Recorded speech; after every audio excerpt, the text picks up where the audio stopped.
Hello and welcome to India Business Hour. I'm Ashmit Kumar and here are the headlines that we're tracking this evening. India's top trade negotiator extends his stay in Washington as talks enter the final phase to seal the interim deal. Sources say stalemate continues over agri and dairy sectors. US Treasury Secretary Scott Bessent says a deal with India is very close. US Senate holds a marathon session as Republicans struggle to gather enough votes to pass the President Trump's sweeping budget bill.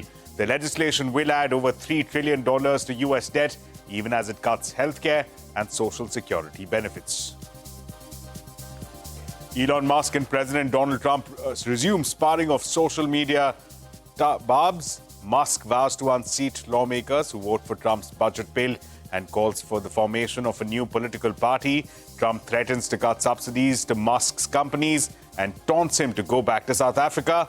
Musk dares Trump on subsidies, saying, cut it all. Asian Paints face a probe from the competition watchdog for abusing dominant market position. CCI finds prima facie violations of antitrust laws and a probe will be completed in 90 days. The complaint was filed by Birla's Grasim Industries. Is there a one-line message that you would like to give to all the incumbents and the recent disruptor in the paints industry? Dulux, Dulux, Dulux. JSW Paints is ready to challenge the top two players, says Parth Jindal, after the acquisition of AkzoNobel's India assets.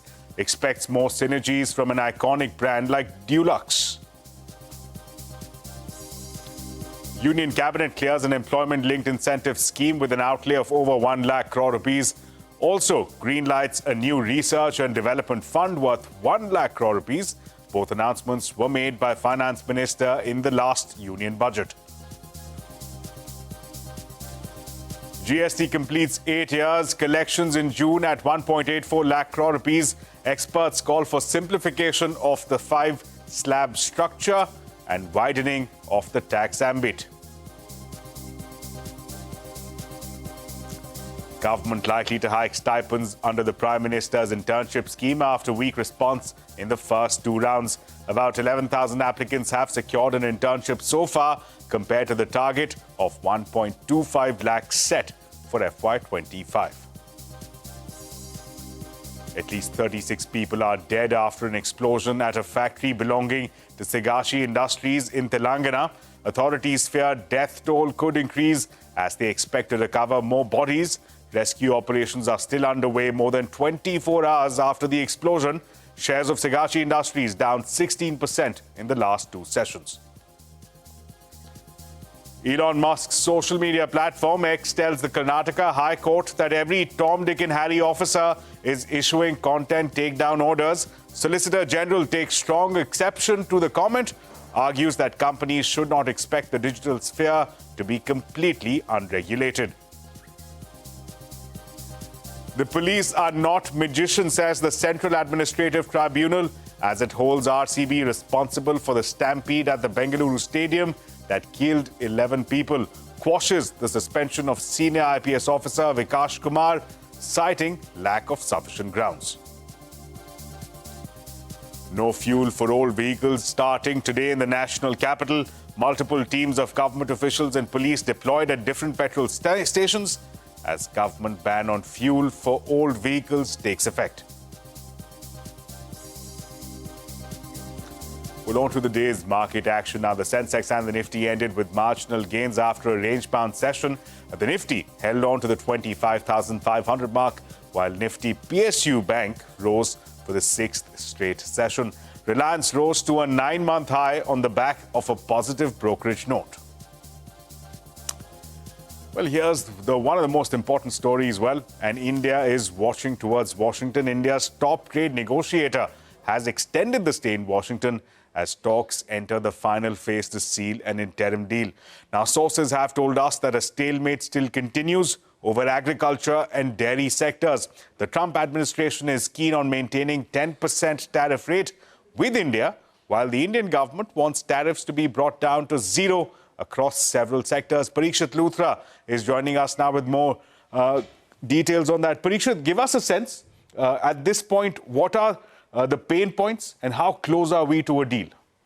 Well, the talks have reached a very critical point, and next 2 to 3 days will be important for the negotiations.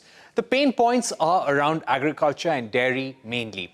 India has conveyed to the United States that these are red lines in negotiations. Agriculture is extremely important for India, and we have a very large farmer community, and most of the land holdings are extremely small. So it's extremely difficult for us to give market access in agriculture. We've not given it to any other country. Similarly, on dairy, we have our reservations and sensitivities, especially when it comes to US. In US, you have livestock that is fed with blood meal. Now, blood meal is a protein supplement which is given to cows. So this is not something that can be accepted in India. This is what we are trying to convey to the United States, that it cannot happen, and if you force us too much, we may just have to walk away. So currently there is a stalemate when it comes to negotiations in agriculture and dairy, because US wants far-reaching concessions all across the board. We're saying keep agriculture and dairy out. Let's have an interim deal for the moment. Yes, there are other issues in the form of steel tariffs. US wants to maintain a 26% tariff on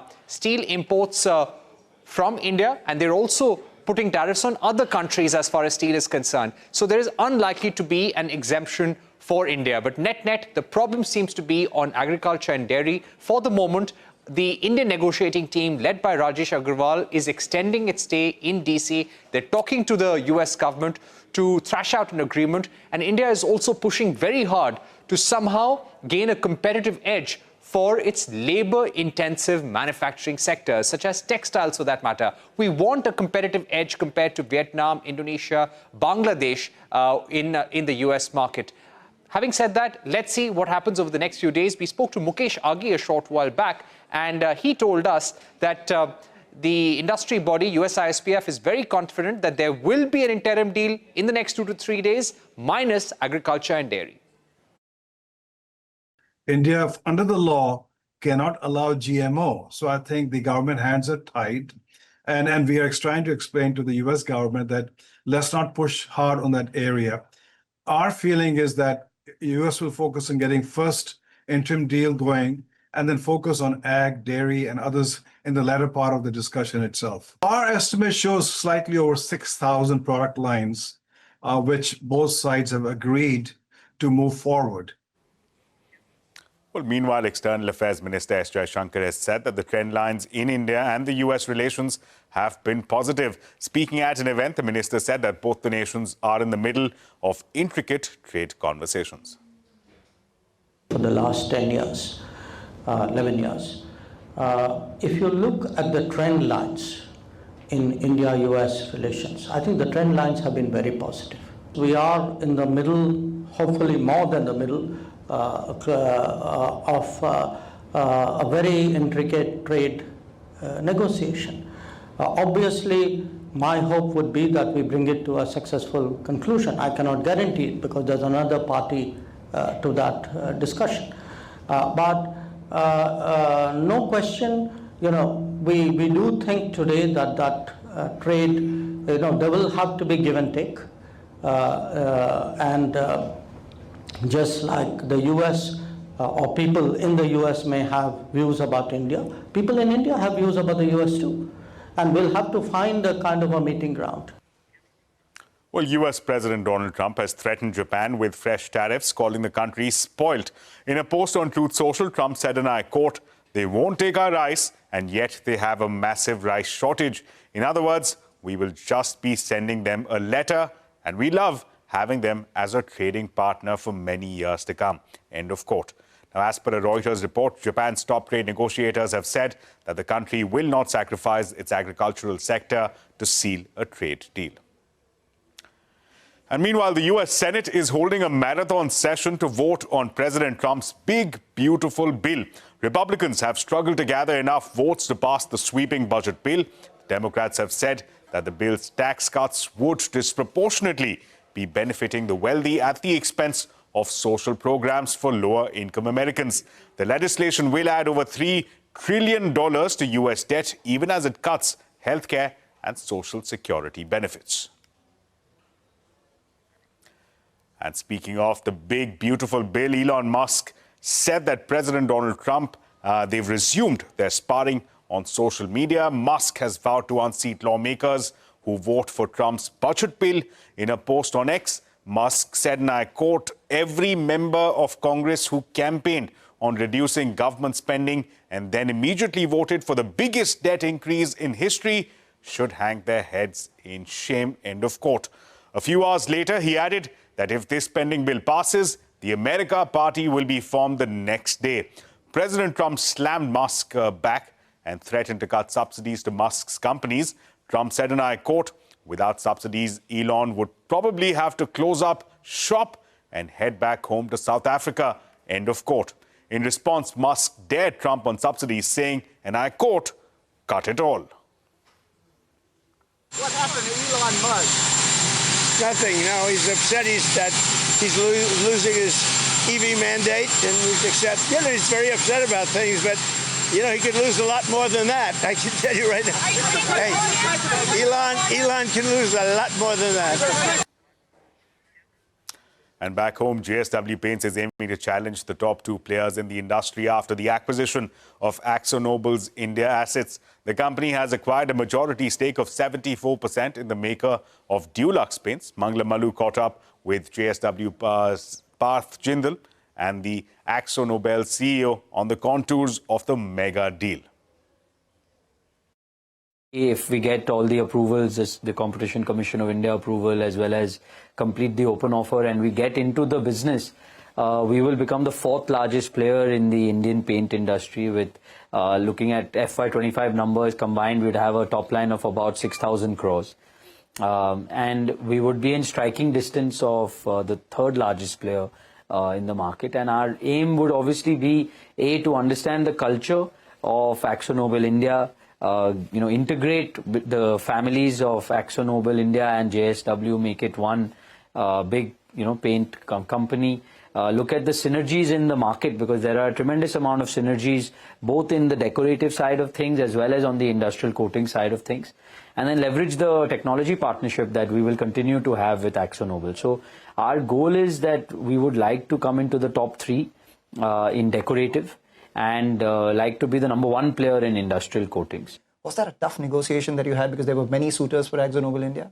It was, but it was a very positive discussion, because at the end of the day, it's about the proceeds, certainly, getting value out of the business, but it's also about finding the right partner, because we believe in India. We're staying committed and invested in India. And as much as we're convinced that JSW will do a better job than we can to capitalize on the strength of Dulux in the deco market to grow faster, on the coating side, we remain the technology provider under a royalty agreement, and therefore it's a long-term partnership, and we wanted to make sure that we had the best partner, which we believe we do. You are a sports buff. I know that you are entering a highly competitive arena. Is there a one-line message that you'd like to give to all the incumbents and the recent disruptor in the paints industry? Dulux, Dulux, Dulux. You want to sing that as well? I couldn't do it better than Parth. And while staying with paints, here's a CNBC TV 18 news break that has been confirmed now.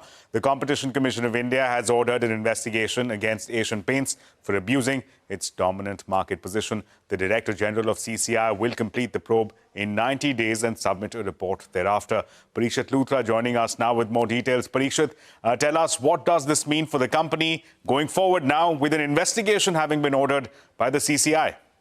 This preliminary investigation has actually been on since November 2024, when Grasim Industries, which owns Birla Paints, had made this complaint against Asian Paints, saying that Asian Paints is the market leader with the dominant position, and they're misusing the dominant position to eliminate competition. They're threatening their dealers that if you associate with Birla Paints in any way, then we will stop access for you when it comes to machinery. We will not give you contracts.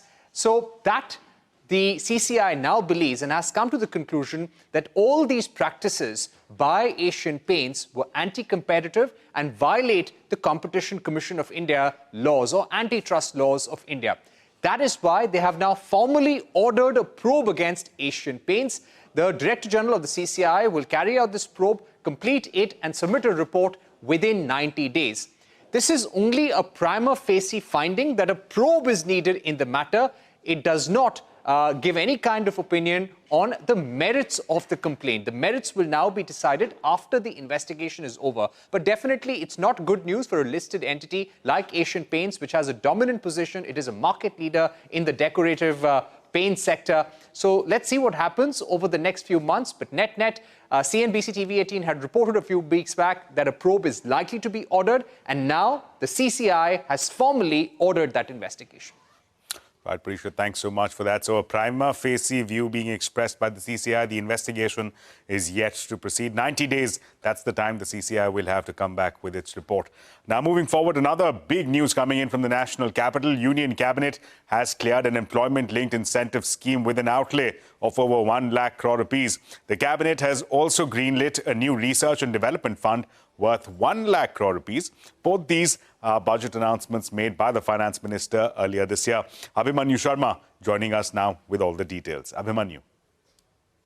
Two schemes aimed at employment and research respectively have been approved by the Union Cabinet. The first is the employment-linked incentive scheme with an outlay of nearly rupees 1 lakh crores, which has been approved by the Cabinet, which is going to provide nearly a month's wage to first-timers in 2 installments. The provision allows for payment up to 1 month's wage and it's going to apply to all sectors. The incentives will be proportional to wages for 2 years up to rupees 3,000 per month per employee, and this will only apply to first-timers. Also, the payments will take place in 2 installments after 6 months and 12 months respectively, and the incentives will particularly continue for the 3rd and the 4th year for the manufacturing sector to provide a spur to India's manufacturing sector. The second scheme, which has been approved, also has an outlay of nearly rupees 1 lakh crores, and it is named the Research, Development and Innovation Scheme, which is going to provide risk capital to sunrise and strategic sectors and is going to encourage private sector to scale up their overall investment in sunrise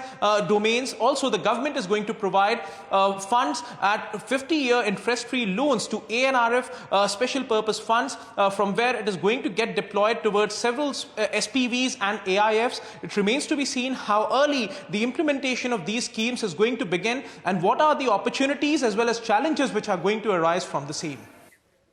Right, Abhimanyu, thanks so much for that.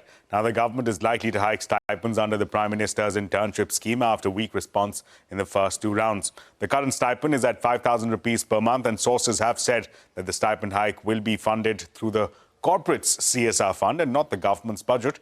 About 11,000 applicants have secured an internship so far, compared to the target of 1.25 lakh set for FY25. And well, it has been 8 years since the goods and services tax took effect, unifying 17 taxes and 13 cesses. Tax collections have doubled in the last 5 years, from just over 11 lakh crore rupees in FY21. Total mop-up now stands at more than 22 lakh crore rupees for FY25. Collections in June stood at 1.84 lakh crore rupees. The overall tax base has nearly tripled. In 2017, there were 65 lakh establishments and individuals registered as taxpayers. As of 2025, we have more than 1.5 crore registered taxpayers. Experts are calling for simplification of the 5-slab structure and widening of the tax ambit. The challenges, I'm sure the states are struggling with it. One of the challenges that most of the states would be saying is they want revenue neutrality. So, which is not difficult for the officers to work out a revenue neutrality. But the challenge happens is that whether you want to have the rates as 5 and 18, so the gap between the 2 rates would be too huge, and there'll be a lot of pressure on the government and the political executive to bring items to 5. Yes, I would think that is going to be a major priority. And I also believe that is going to be the biggest challenge. Simply because while everybody agrees that some sort of collapsing of rates is essential and necessary, it is going to be very difficult. However, what are we going to do? We are going to merge 5 and 12, or would you like to merge 12 and 18? What this would mean in either case is that some commodities rates will go up, some commodities rates will come down. Please remember the rates, like you're fully aware, was a combination of equity and concerns for revenue. A massive factory explosion inside Sigachi Industries' pharmaceutical unit near Hyderabad has killed at least 36 people. The accident was caused by a reactor blast which led to a major fire. A majority of the victims were trapped under the production unit housing the reactor when it collapsed. Shares of Sigachi Industries plunged more than 7% after this accident. The stock has been down more than 16% in the last two sessions. PV Ramana Kumar of News 18 Hyderabad filed this report earlier today. This is the place where the explosion was happened. In this tragic incident, 36 people died and several injured, almost 45 people still getting the treatment in the hospitals. Chief Minister just now visited the spot and he announced the ex gratia for the people who died in this tragic incident. He announced 1 crore rupees with the help of company management for the people who died in this incident, and 10 lakh rupees ex gratia for the people who seriously injured and further they are unable to work further, and the 5 lakh rupees for the people who injured in this incident. That's what exactly statement from the Chief Minister. And meanwhile, he said that in the further, to prevent these kind of incidents, they wanted to take stringent actions against them. And he asked for the complete detailed report headed by Chief Secretary Ramkishan Rao. And he asked for the detailed report, and based on that, how the government to act in further on the companies, these kind of the companies, and moreover, how stringent actions should be taken further to not to repeat these kind of the incidents in further. In more tragic news, at least 5 people have died in a sudden blast at a firecracker manufacturing factory in Sigachi in Tamil Nadu. The police and rescue services reached the spot immediately and rushed the injured to the hospital. Officials have said that the fire has been brought under control and efforts to clear the debris was currently ongoing.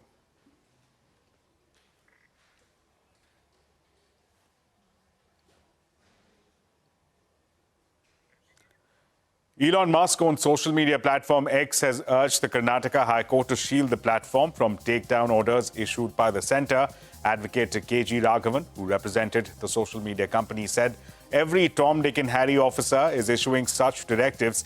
This drew a strong objection from the Solicitor General, Tushar Mehta, who was arguing for the government.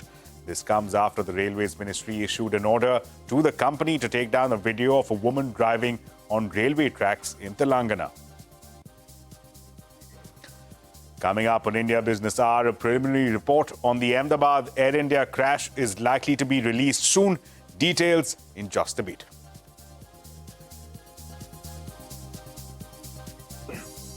And you can also catch all CNBC TV 18's news and updates on YouTube, Facebook, Instagram, X and Jio Hotstar.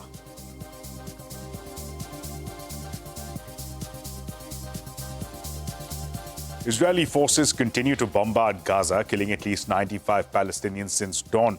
These killings also included more than a dozen desperate people seeking food at US-Israel-backed aid distribution sites. Israeli fighter jets also bombed an internet cafe where a children's birthday party was underway, killing at least 39 people. This was the deadliest single strike of the day. As per Gaza's health ministry, over 6,200 people have died since Israel broke a ceasefire with Hamas on the 18th of March. Thailand's Prime Minister Shinawatra has been suspended by the country's constitutional court over an ethics violations case. The leader has been facing growing dissatisfaction due to the border dispute with Cambodia and was suspended over a leaked phone call with a former Cambodian leader. Back home, the police are not magicians, says the Central Administrative Tribunal, as it holds the RCB responsible for the stampede at the Bengaluru stadium that killed 11 people.